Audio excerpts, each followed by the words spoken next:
particular could have basically folded into that contender conversation too. And I'm of course talking about Molly Seidel because Gordon, we forget about this because we're thinking, oh my gosh, she got the bronze medal. What a huge run. What an amazing overperformance.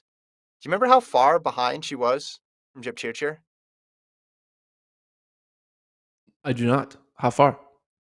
26 seconds. Not much. Not much. Has Molly Seidel run a bad marathon yet? Not really. She's done two, right? Three. She ran She the done two London or one three? Three. last Thought year. London. Yeah, she ran London. Yeah, yeah. But that doesn't count. COVID year. Yeah.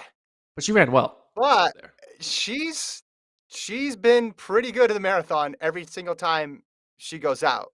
And so you mentioned Jip Chirchir, you mentioned the three contenders. Then there's a lot of other women there with PBs that are, or there's a lot of debutantes, but mid to 20 PBs, and a lot of Americans are in that group, right? Like Taylor, Kipyego, Thweet, Bruce. Internationally, you got Duchesne and you got uh, Marchant and Limon. I would be surprised if Seidel's out of the top five, just based on how she's run in the marathons we've seen her over the course of her career. I think she's that good. And I don't want to say, hey, let's put way too much weight into one amazing race in the Olympics, but it's not just that one race. It was also how well she ran in London, and it was also how well she ran at the Olympic trials in her debut. She's given us so far three really strong reasons to believe in her, and each one has been impressive in a different way. I think Seidel can get top three in this race. Am I crazy? Well, I mean, it's not crazy.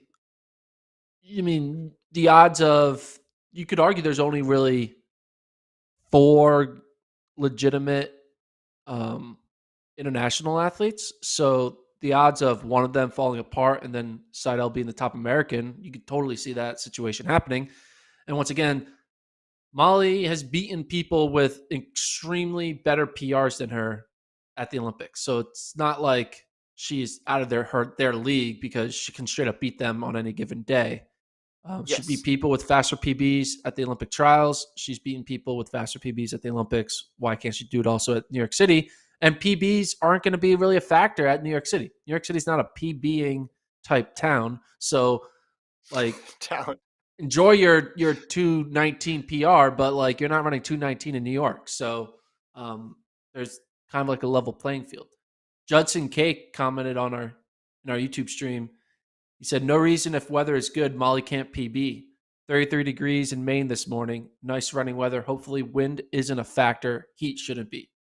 So that's also a thing. Molly lives in the Northeast. She's probably used to this, you know, type of running weather. I mean, so that's, Yeah. Look, it's here's the thing. When I think about marathons, I think about how much needs to go right for you or wrong for your competitors for you to win or finish top 3. And I think with her, she's proven that when she's at her best, she can contend with the best in the world. Not just because she got bronze, but because she was less than 30 seconds away from gold in that race.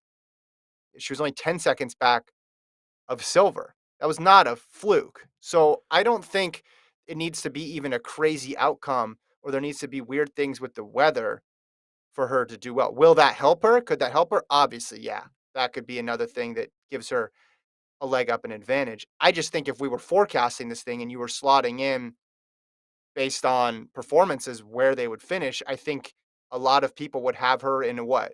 The 3 to 6 range, 2 to 7 range, something like that. yeah. I mean, the more and more you look at her resume, the more and more you kind of look at the field. Third place seems like uh, an average like performance. Like you could see a lot of simulations of this race, and the Yeah. majority of them have her finishing third, which is impressive, right? Third in a major marathon in your Yeah. fourth ever marathon. It's incredible. I mean, here I want to already think about the future with Molly. we talked about she's had 3 great races. She has yet to have a bad race. So maybe New York City could be a bad race, and we could be. She goes out there and finishes 11th and has a bad day, and whatever, chalk it up as a bad day. But if she does have a 4th good race here, where she has Yeah. 2 top 3 performances, then then a PB in London and a top 3 performance here in New York City, what do we think the ceiling is for her? 2:25:13 PR. Yeah. Do you think she is eventually going to be like a 220 flat, 219 woman, like in the next 4 years? Like going into the 2024 Olympics, Yeah. what do you think her PB is going to be? Well, do we think about it in terms of PBs or do we think about it in terms of major wins and major places? Well, How do you define it? Because I think she could win a major in her career, obviously, but could she run 220? Yeah, I think so. Could she? But we're in a world where the world record is 214, and people are running 217s and 218s and all that stuff. So, I mean, are you saying American record? Yeah, I think that's a possibility. Um, will she get down to where drop her PB all the way down to 214? I just don't think most people are going to do that. But to me, it's more about competition. How many top 3 finishes will she have had in majors by the time she gets to the Olympics? And I think she's gonna be able to rack up at least a couple. what place did she finish in London? Do you remember? She was behind Sarah Hall, but she ran a PB and she was solid. And I think that was the sign of, wow, that race in Atlanta wasn't just a random one-off. She was still she got 6th in London and ran 225. That's Yeah, pretty good. That was a alone. pretty good field. Yeah, that was a good field.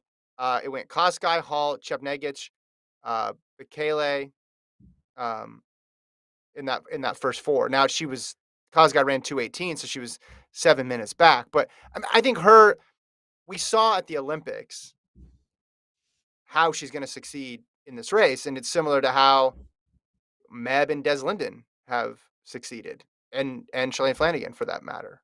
Right when the big moments, the big championship style marathons arrive, they show up.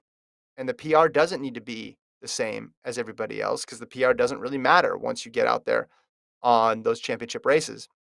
And I think that's the type of career that she's heading towards, which is going to be very, very successful. What about the rest of this women's field on the American side? I mentioned Taylor,